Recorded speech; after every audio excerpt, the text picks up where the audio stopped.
I'm Abbas. I'm from Slam Out Loud. I'm a 10th grader studying in Government Boys Senior Secondary School, Saket, in Delhi.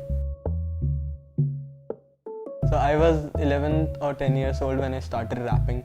So I think I was always fascinated by music. I think hip hop music was something which I felt really connected to it, because I used to listen to a lot of songs, and I think hip hop was the one in which people were using their own language, in their own local language, and they were expressing it a lot more. I think it felt like that this art form is not limited, and this music form is not limited. So when that's all the time, and I was always fascinated by the lyrics they wrote, the meaningful lyrics, and I always wanted to reflect some sort of message or convey some message through my music. So I started writing lyrics, and firstly about myself, that I'm Abbas, and I started rapping, and then I found out that I'm more into writing than rapping in itself. So I started poetry then. Art has always given me a space to say things which I don't usually say in normal conversation. So many people can relate to it, and it is just it is a really important tool to actually build a community and to build connection with other people, and to let them know that you're not the only one who feel this way. I think art form is something which is the most safest place for me personally, and for so many artists which I know. And I think it's really important for an artist to keep growing, and I think there's the communication with other poets, and the communication with my audiences, and performing on a regular basis has helped me a lot in becoming a more better artist. So I think that is, and if we talk about personal growth, I think I have become more able to hold myself accountable when I am wrong, and hold myself to actually accept criticism, and accept the feedback, and actually implement on it, and actually realizing that I can also be wrong at many places when I am not really aware about things. And I think that's how learning happens, when you are free and when you are ready to listen and ready to change, because change is necessary in order to grow. I usually write about things which needs to be changed, right? I don't know if that's I don't usually write about things which has changed, or about our achievements, right? I don't really write about those things, the positive things that I have been doing or which we have achieved in our past. I usually write about what is negative in the world and what needs to be changed. So I think that is one of the common things. And even when obviously I write about things which I really feel connected to and which actually matters to me. So currently just mental health, and then body positivity, and then it is the gender equality maybe. I really write poetry about things which I think I have personally experienced, and which I don't want others to experience, and I think it will somehow at the end of the day change at least something, and at least people are talking about it. So I think that's what art is meant to be. I have always wanted to be more political, which sometimes can bring problems to my artistic life, and that's why I think, but still that is a job of an artist, because artists are the people who are ready to hold the world accountable for what is happening wrong. I think there was this quote which said that art should comfort the disturbed and disturb the comforted. So I think that's what our goal is, and I think it should make them feel something. It is not that some art is good or bad, it just should make you feel something. I think I remember this time when a person came to me and started crying because they felt really connected to the poem, and they felt really, I think, and these are the things which can change them, right? Because it's the emotions which because I think it's also, I made them feel something.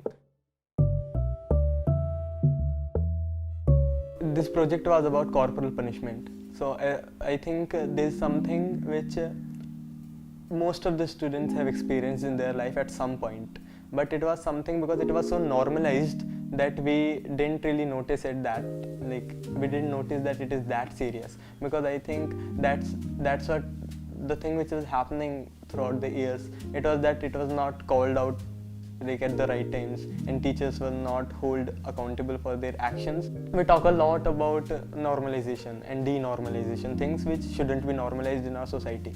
So it is something which actually, it was one of the things which I felt, something which is stopping kids and something which is limiting their education, limiting their expressions, and limiting their will to learn actually. Because I think it is somewhere pressurizing them, and it is somewhere limiting their confidence. It somehow affects their mental health a lot. Children who are not being heard today will be the citizens who will not listen to others tomorrow, because that's how it shapes them. So mental health is something, firstly it is something which is not very it is not something which people really talk about a lot. The way we treat any kind of physical illness, we don't treat the mental health as like in the same way. So I think we have to treat it, because brain is also an organ, right? Brain is also an organ of our body, and it can fall ill obviously. So I think we have to realize that in order to function properly, and in order to make things come true which we want to do, like whether it is learning new things, whether it is making a change, or whether it is doing things, or whether it is being creative, right? So I think because creativity and compassion, these are some values which is really important to us, and these are not some physical skills, these are all mental skills. And when you lack mental health, or when you are mentally ill, it actually affects your overall life.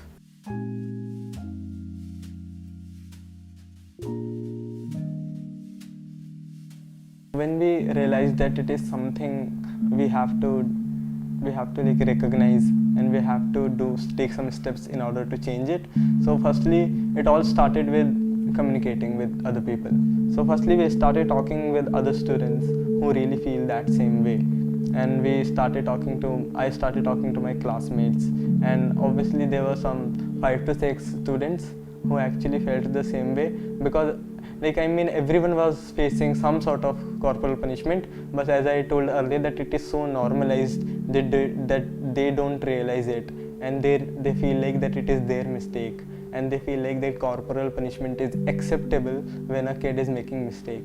And we started talking to some students, and then we started talking to other educators and other teachers which we knew, and we started talking to them, what can we do. And we got to know that we can actually file an anonymous complaint against teachers to DCPCR, which is Delhi Commission Council for Children Rights. And it's like they actually because it's also a part of the system. So it took us a really long time in order to get a reply from them. So we mailed them several times. We told them about the things which have been happening in our schools. We named some teachers, and we actually explained everything which has been happening and which we have observed in our classrooms and in our school, and how it has been how school has become a really unsafe environment for kids.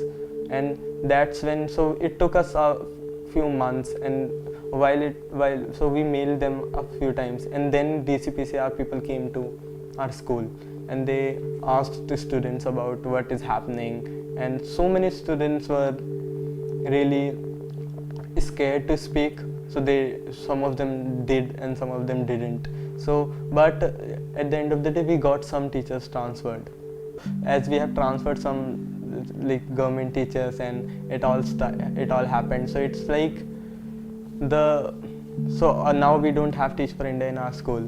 So now we are being taught by government teachers. Obviously, corporal punishment is something which is not being exercised as much as it was being exercised before. Because the thing is, because I think now they have understood a bit. But the problem which we are facing right now is that there are some specific classrooms which are not facing that thing, which are not facing corporal punishment, while there are so many students who are still facing corporal punishment in our schools. So they won't beat us from now, but also they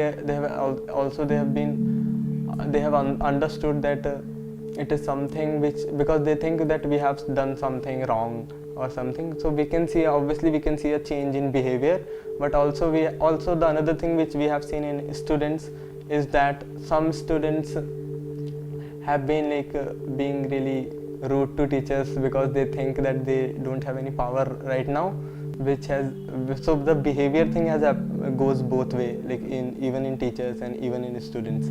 So I think also there were obviously some more benefits to it, which was that some kids who were facing a lot of corporal punishment feels more safe right now, and they feel that they have some support and they can communicate to people.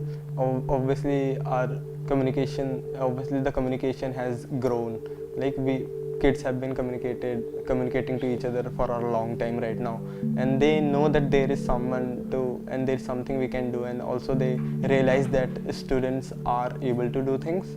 Like, so if they have stopped corporal punishment, like if they have stopped beating kids, then they have also stopped teaching them in the correct manner, or they have also stopped teaching them the way before, like the way they did before, because they think like these are some students who don't who are usually rude, because they think the only way to teach is beating them, and they say some things like we are like your parents and we beat you because we love you and right, it's usually, so that happens. And in other classrooms it's like they can beat they can beat students whenever they want, and it's like they also teach them with a different behavior and a more enthusiasm, and it's like, okay, these are our kids and these are not our kids, because these are some people who went against us. Government teachers were already against Teach for India classrooms, so they wanted Teach for India to go from our school to teach some in other school, because they thought that they are making our kids way to feel privileged. So what they usually say that Teach for India fellows has taught you to be politicians. No, that is the correct term which they use, that every kid in this section is a politician and or neta. So that is the thing that happens, because I think we can see it from two different perspectives. Firstly, because obviously they call some people politicians because they were raising their voices against them, and they were talking a lot about law, and talking a lot about what is right and what is wrong. And also the second thing why they were doing this was that I think because politics has a really bad image in our society, so they also don't want to be, so they want to see us more in academic success, right? They want to, because they want us to be successful in academics and then extracurricular activities, and politics is not an option, obviously. You are fine in the school as long as you don't go against the system. It takes a lot of courage for a student to speak up, and then when that action of speaking up being stigmatized, right, and when the kid is being ashamed, right, and they are shaming them for raising their voice, so it actually tells them that it is something wrong which they have done, and so it is wrong to go against people who are older than you in age. So I think the project has not ended yet, right? It is a really long process, and it is still continuing, and we will still continue it, because unless we feel very safe in the school. And the second thing is, like you said, how it has affected the academic growth of the student and academic level. So I think safety is the first thing which we have to prioritize in order to reach academic success or any other success, because I think when kids are not safe, they won't, because they were not growing in academic success at that time also, because I think when they didn't feel safe enough, they didn't study. So I think obviously when if teachers are not beating them, they feel safe already, and they feel that they have some sort of power and they have some sort of support with them. And when they are not teaching them properly, they have also understood that the support which they have can also help them in academic growth. So they also believe in individuality, they also believe in self-learning, they also believe in self-study. So I think being safe is being free to ask questions, and it is being free to be fully expressive and being able to express your thoughts without fearing anything else. I think a safe school and a safe environment leads to good citizens, because it is the time when we are learning, because I think these are all teenagers, 16, 17 or 15 years old.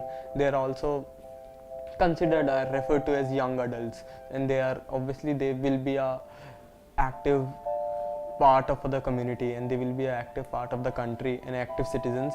So in order to be active citizens, they have to feel safe and they have to feel acknowledged.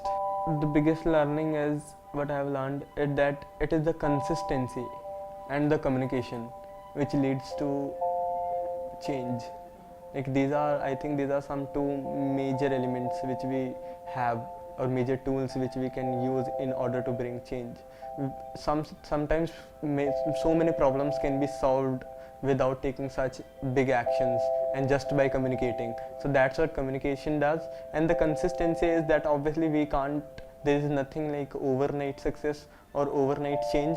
We have to be consistent enough, and we have to put efforts on a regular basis to make a change, because I think our contribution impacts a lot. Even our little contributions and little efforts which we do every day impacts a lot, and that's why we avoid joking about sensitive things, because we know that these things also affect the world. So that's why I think communication and consistency is the thing. And or obviously compassion, because when we plant compassion, then courage just builds up.